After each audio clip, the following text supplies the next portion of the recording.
Vamos a continuar observando el espectrofotómetro de absorción atómica, el equipo para hacer análisis a nivel de absorción de átomos. Ahora nos vamos a centrar en el estudio de la llama o flama. Si observan, como venimos diciendo, que la lámpara de cátodo hueco va a emitir, está formada por el cátodo del elemento que vamos a analizar y va a emitir una señal en la longitud de onda de ese elemento, de ese metal que vamos a analizar. Una cosa que no se dijo y no se mencionó, que esta espectroscopía de absorción atómica sirve para cuantificar absolutamente todos los metales de la tabla periódica, especialmente los metales pesados de tabla periódica.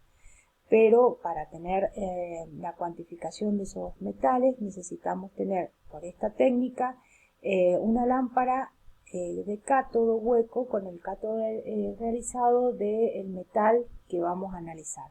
Entonces, al producir una longitud de onda en la misma señal o en la misma longitud de onda del elemento que vamos a cuantificar, y el nebulizador contener un esprayado de la muestra o del analito que vamos a cuantificar, la muestra que contiene ese analito de metal que vamos a cuantificar, va a ser excitada esa muestra por la llama o flama.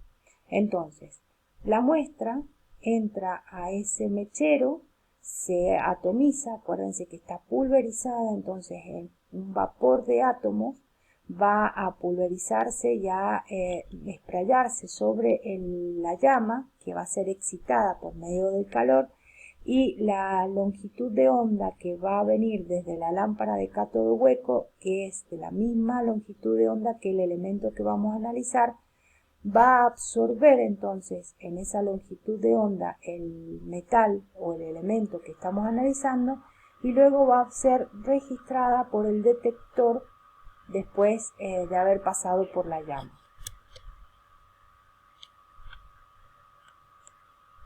El quemador o el quemador donde va a contener la flama o llama es de flujo laminar o de flujo turbulento. También va incorporado dentro del equipo, igual que el nebulizador, con las características especiales del equipo que están configurando. Dentro de ese quemador van a contener la nebulización de la muestra. A su vez va a incorporarse el comburente, el oxidante y el combustible, para que todo sea arrastrado a ese quemador o mechero para poder contener una llama continua. Esa llama tiene que ser absolutamente pareja, de la misma forma que cualquier llama que queme en combustión completa. Si tiene combustión incompleta, se van a ver pequeños conos amarillos y luego se van a carbonizar. Entonces la muestra que va a contener el analito del metal que voy a cuantificar no va a ser excitada a la temperatura que se necesita, porque el quemador no está quemando absolutamente en una combustión completa. Entonces no vamos a poder cuantificar ese analito, siempre va a ser por defecto, porque va a haber analitos de ese metal que no han podido ser excitados y de esa forma no van a poder ser cuantificados. La temperatura de la llama va a depender de la composición de esa llama y vamos a tener distintos conos de la llama. En la zona interconial es donde se encuentra la mayor temperatura de esa llama, por eso es que el haz lumínico que viene desde la lámpara de cátodo hueco tiene que atravesar exactamente esa zona interconial donde van a estar excitados los elementos del analito que voy a cuantificar. La temperatura de esa llama tiene mucho que ver con el éxito de la cuantificación completa del elemento. Podemos usar una mezcla de combustible y oxidante, que ya vimos que en el mechero se mezclaban para producir la llama. Por ejemplo, si yo tengo una mezcla de gas natural y aire, la temperatura en la que voy a trabajar es de 1700 a 1900 grados centígrados. Gas natural y oxígeno 2700 a 2800. Fíjense que si yo trabajo con acetileno, oxígeno, voy a tener una temperatura de 2600 y 2800 grados centígrados. Obviamente que la temperatura es mucho mejor, es mayor y entonces mejor la forma de excitación de ese elemento, puedo cuantificarlo mucho más velozmente y absolutamente completo. Pero también el manejo de esos gases es bastante complicado, como el acetileno y oxígeno. Tenemos que tener una campana de gases, vamos a tener que tener los gases fuera del laboratorio, hay que tener un protocolo en caso de accidentología, etcétera, etcétera. Pero como pueden observar, la mezcla del oxidante y el combustible da mayores temperaturas, y a mayores temperaturas es mucho mejor la cuantificación del analito. También el costo de ese análisis va a depender del tipo de mezcla en la combustión que voy a utilizar. El acetileno, igual que el oxígeno, los tubos de acetileno y oxígeno son muy caros y pueden llegar a durar a lo mejor 5 o 6 análisis de cuantificación de los elementos de metales pesados. Entonces son análisis o técnicas analíticas bastante costosas, justamente por la lámpara de cátodo hueco, por la mezcla de comburente y oxidante. Entonces están en costos bastante elevados para poder determinar algunos o los metales pesados que necesitamos. Una opción, aparte de utilizar la llama con el quemador de flujo, es el horno de cátodo, el horno de grafito. Vamos a trabajar con la lámpara de cátodo hueco y en el lugar de el quemador vamos a poner el horno de grafito. Son para algunos tipos de muestras muy trazas muy pequeñas, algunas muestras que necesitan mayor temperatura que las que se suministran por la llama. El horno grafito lo que hace es evaporar absolutamente toda la muestra, porque va a tener una sola gota en ese horno, que es de pequeñas dimensiones, tiene micromuestras de lo que voy a cuantificar. Esa muestra se volatiliza, se deshidrata y se atomiza todo a altas temperaturas. Esto se coloca o se anexa junto al paso de la lámpara de cátodo hueco. Está indicada para algunos componentes sólidos, por ejemplo, que tengamos cobre, cadmio, cobalto en estado sólido. Se utiliza el horno de grafito como cubeta para contener la muestra de análisis. Este es el horno de grafito, son pequeños cilindros donde en este orificio voy a colocar la microgota que va a tener la posterior atomización y solvatación de la muestra.